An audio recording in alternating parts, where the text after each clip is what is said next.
This region is a really magical place, and it's a very powerful place.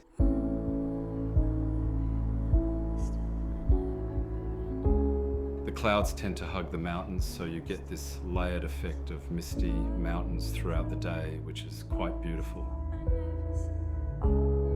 It just has this natural beauty that is truly hard to describe. So what we've tried to do here is bottle that experience within the house.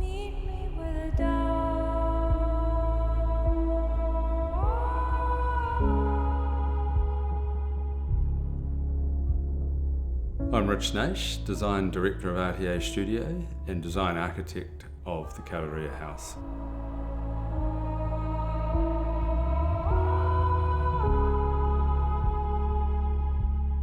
The brief of this house was all about lifestyle and location. The family that briefed me, they're very much into the outdoor activities, they're keen trampers, skiers, mountain bikers, so this is a wonderful playground for them. And then it was also to be a house that was appropriate for this landscape.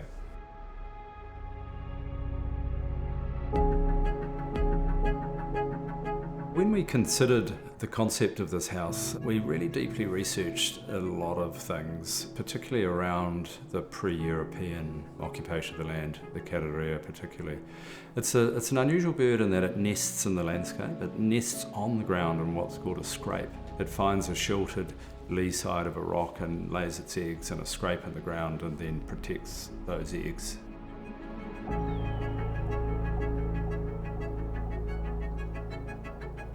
So that was really the first move of sitting the house respectfully on the levels in the landscape with these rock walls that define the views. And then the final move was the protective roof that lays across the top of the house.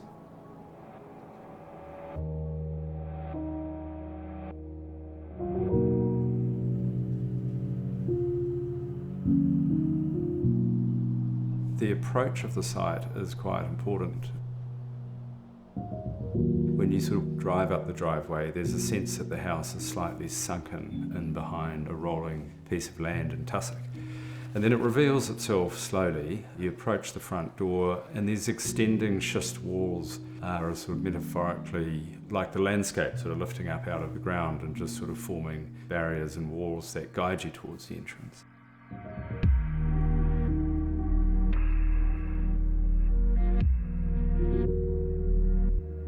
So you enter the house on the first and upper level, which is only 3 or 4 steps above the next level, and that's the entry level and the living room level.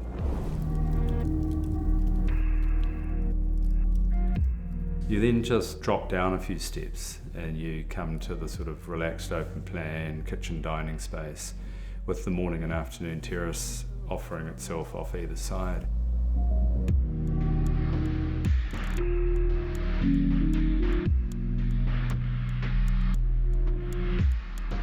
And then that leads through to a slightly more secluded chill-out space where the bedrooms are accessed. And as you access the bedrooms, you drop down a third lower level where the primary suite is at the lowest level of the house. And so the house is very carefully stepped down over the site.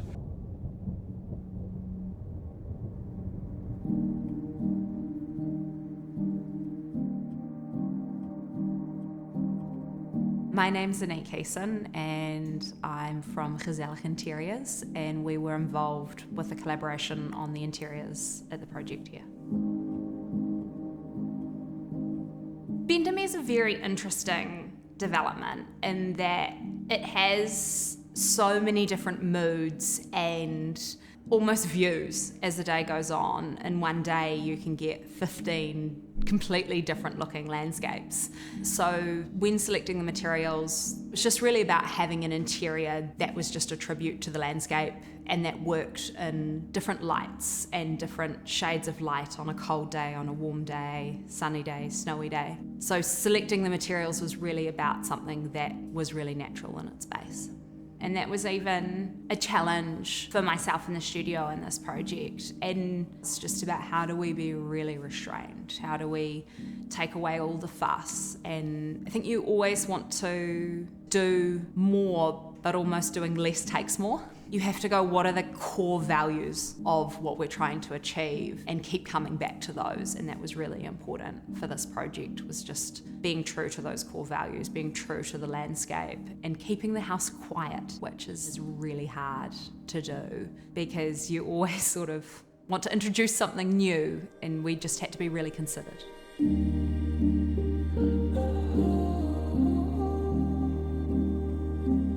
And so the way we've designed the kitchen is it has an open kitchen out in the dining space, which makes it a relaxed place where you can prepare and cook food in a social sort of environment.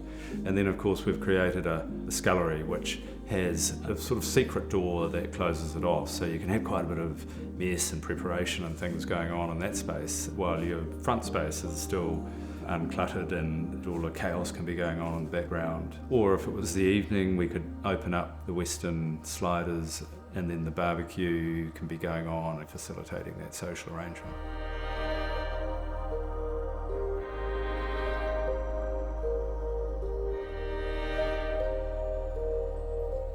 Fisher & Paykel have got a really clever set of appliances. So in the kitchen we've integrated some of them, and some of them are on display. The ovens, for example, they sit there really nicely. But we've concealed the column refrigerators. They're a great piece of technology, but they just sit in behind secret doors. And then on the other side of the island unit, we've got the cool drawers, and they're a really nice piece of technology. They just allow you to have your wine cooled in there and bring it up, almost like a bartender, straight out of the fridge onto the countertop. So there's a lot of freedom in the way that we can use these appliances in a well-designed kitchen.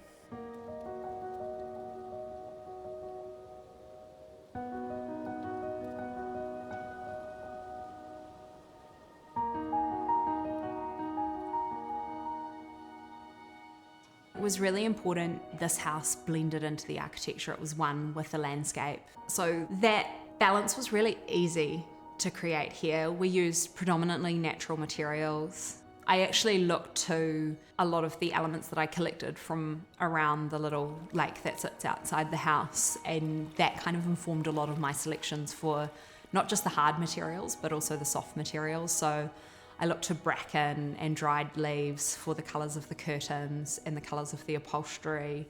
And I think it's really about having that same juxtaposition that we see in nature, where you've got a really hard rock face and then beautiful soft moss growing down the side of it. It's about creating those connections in a way that they sit together really beautifully, and that really gives that flow and that feeling to it.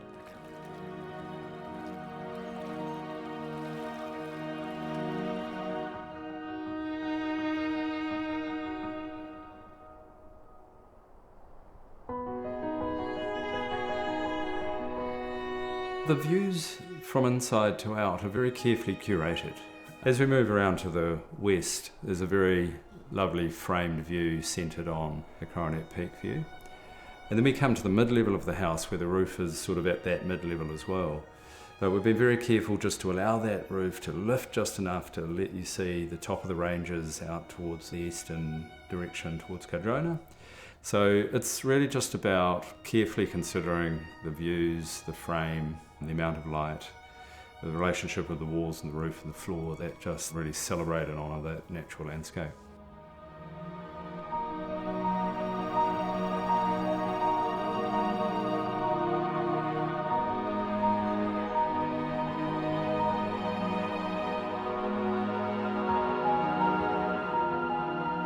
I think the thing I'm most proud of with this house is the way that it really does sit and honour the landscape, and it really connects with the landscape in a way that heightens the experience of visiting this region.